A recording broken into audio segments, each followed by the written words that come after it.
Hello, shwmae, sut dych chi? Da iawn, diolch for me. How are you doing? It's been another week since the last video that went out where we're kind of revising things, but we're adding little bits of chunks to it as well. And that's no different this week with Uned 26, where we are talking about other people's belongings and their relatives. So this is what we did during the week. And you might remember last week I talked about ew and mair. And the first things that we looked at last week were this week, beth yw dy hoff fwyd di. So beth and ew to go together, and then you've got dy, hoff fwyd. So what food do you like? And then that ends with a D. So this week we looked at v, which is a nasal mutation, and it means my, and de, which leads to a soft mutation, which is your. So we're really in the realms now of mutating a lot of our sentences, whether that's in the first part or the second part, depending on how long we're extending our sentences for. Which for the exam, for Mynediad, which is entry level, which is what we're doing, we don't need to do. We just need to answer the question and get out. So that's what we need to do. However, it's really cool knowing how these sentences and where these concepts come from, particularly if we're thinking of going on ahead to do Sylvain, which is the next level of the course. I think it's the Green Book, which reminds me of Slytherin from Harry Potter. But anyway, so we've got beth yw dy hoff fwyd di, and that de, if there was another letter after hoff, such as something else, although in saying that, hoff the odd d, there you go. Oh, so hoff fwyd di, hoff the odd d, hoff lyfr di, and hoff film di, they are all soft mutations because they follow the de.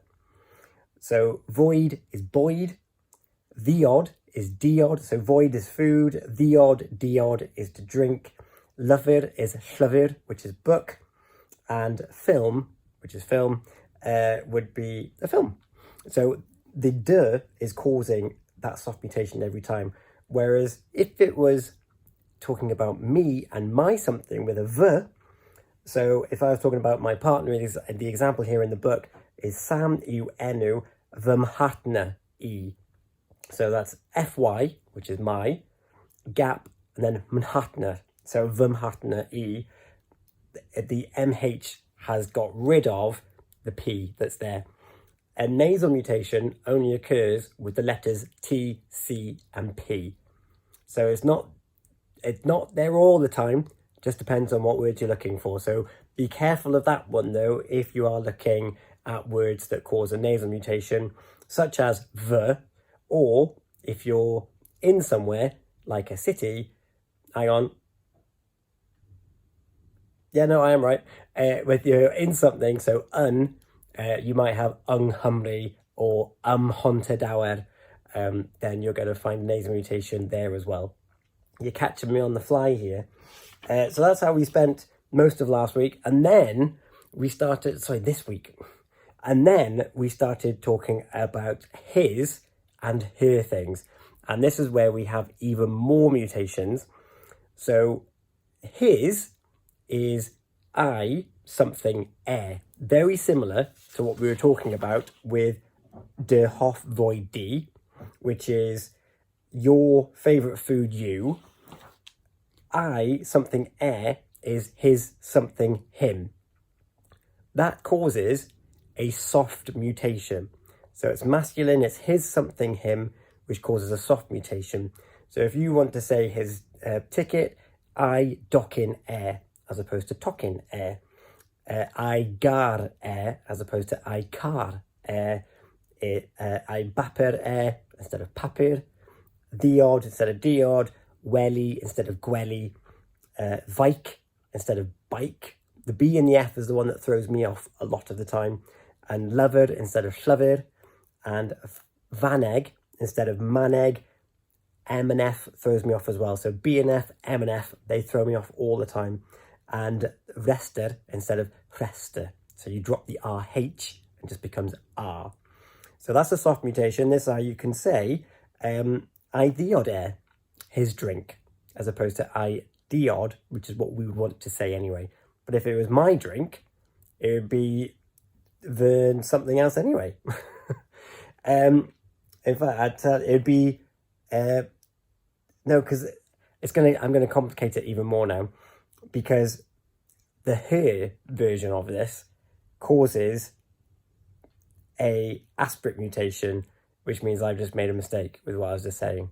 Nasal mutations, there are more, and I'm going to list them at the end of this video, so you'll be in the know. I'm going to get a table out so you can see exactly what I'm talking about.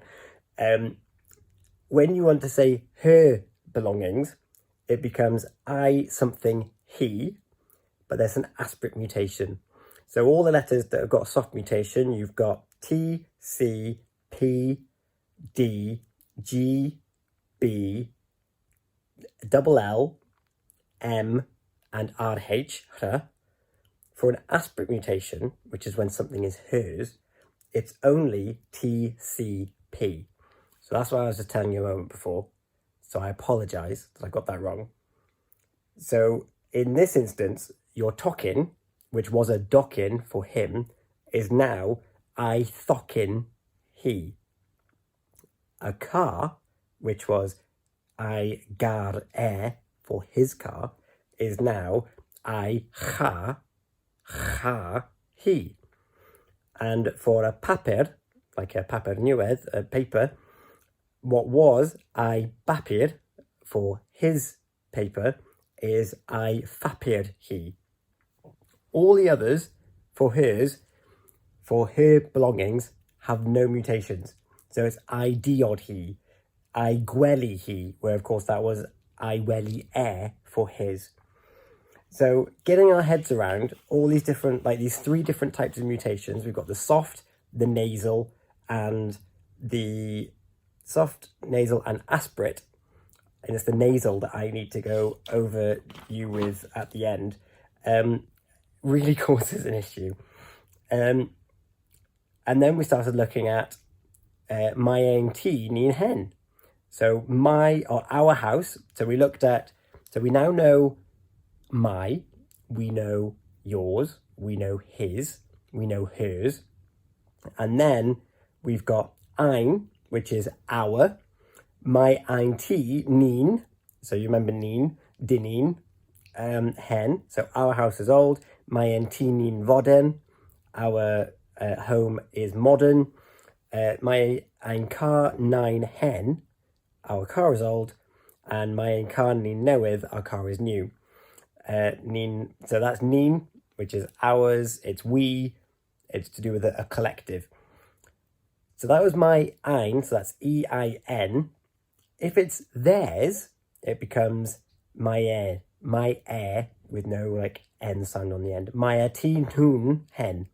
And we're back to the with the neen, which I always link them together for some reason. That's how they appear on most of the kind of vocab sheets, which is how I remember. So my car noon hen, my car noon newydd. And no mutations when you're talking about groups of people. Only for de, yours, the, my, I something his, I something he, hers. And you've got softs and you've got aspirates. So that's what you need to be careful for there. And when you're talking about ins, oh no, because the ver and uns are nasal. So they've all three types of mutation come into play when talking about possessions and possessive items. It doesn't feel hard when you're in it, but trying to explain it back to you in a succinct manner is causing me issues. But I promise you, by the time you've gone through 26 weeks of learning Welsh, it does start to come naturally to you, I promise you. I wouldn't worry too much about it, because the way that it's structured, these are very much bolt-ons to what we need to get that mynediad, that entry-level qualification. And when we're in the flow and when we're discussing and when we're talking, it does make sense, I promise you. And in the help slough on page 231 of our Uned books, I've now found all of the different mutations that we've got here. Or certainly for the he, which was the aspirate mutation, so that the T, C, P are the ones that change. For the air, which was the soft mutation, you've got T, C, P, B, D, G, M, which is a double L and an RH. There is one exception to the collective, and that's adding a H to words that begin with a vowel. So you might see written down things that have got henu, H-E-N-W instead of just enu. That's what happens there. I do still need to find you a list of the nasal mutations. But as I was just saying, I promise you that when you are doing this and when you're in the context of people speaking it, it does make sense and you do follow it. And it's amazing how much you're able to gather and talk whilst you're doing it. So this is the soft mutation list that I found there. We don't want that. So that's if I come from Dwi'n dod o. So O leads to a soft mutation.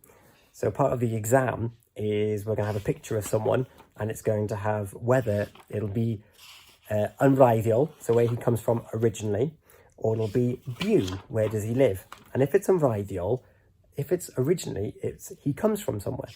So unwreiddiol, my dod o, now Hulffordd doesn't mutate.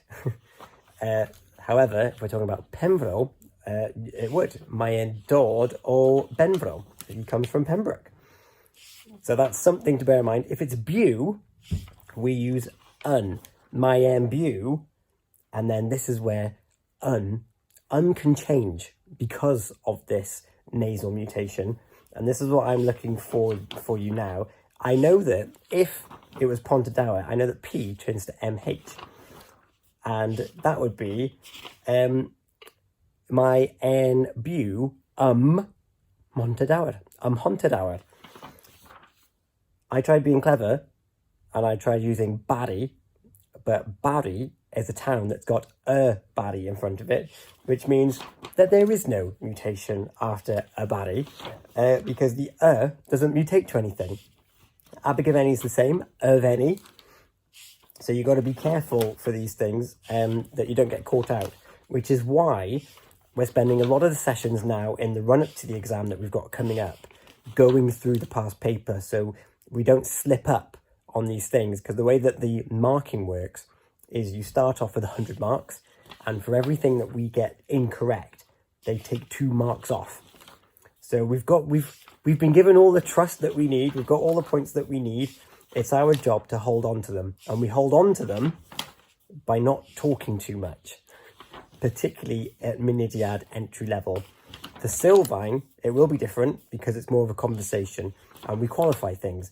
We talk about what we did when we were younger, but now that we're older, we do this. So that's the subtle difference that you've got between the two. And I can't find my nasal mutations. And if I was as organised as some of my classmates, I would have them written down somewhere separate. But I'll be honest, all of my work exists in this Munediad book because it's so convenient to have it all in one place. Yes, it falls apart, but it does the job. I found them. Nasal mutations, triglad troenol, TCP, DGB. T goes to NH, so Dwi'n byw yn Rhagaron, if I was in Tregaron. Dwi'n byw yng Nghymru, which is why you often see it there on signs. You're now in Cymru, so that's why it's Dwi'n Croesio. Hang on, no, that's 2. But anyway, you're now in Wales, so that would be yng Nghymru. Pontardawe was the example I gave. I was correct. Byw Hontardawe, so that's a P to an MH. D becomes N, So you go back to un-nawlais for dowlais. Uned for a G goes to NG, which is different to C, which goes to NGH. I know, they're so similar. And bedwas, a B becomes an N as well. So you've got NH, NGH, MH, N, NG, and M. So bedwas becomes medwas. So that's what you need to remember. Your soft mutations, your nasal mutations, and your aspirate mutations if you're talking about where you come from, where you live, if something is mine, whether it's yours, whether it's his, whether it's hers. The mutations are coming thick and fast, but it's fine. Because it's amazing how well you work it out. When you go through the course, you learn these simple rules, and when you spot something, you're able to know this is this type of mutation. And it's amazing how accurate we're getting that when we're in the classroom setting. And I have every confidence that we'll get it when we're in the exam setting, and even more so when we're in the real wide world. And that's what's important when you're learning Welsh. So it's all good. Until next week, Hwyl fawr.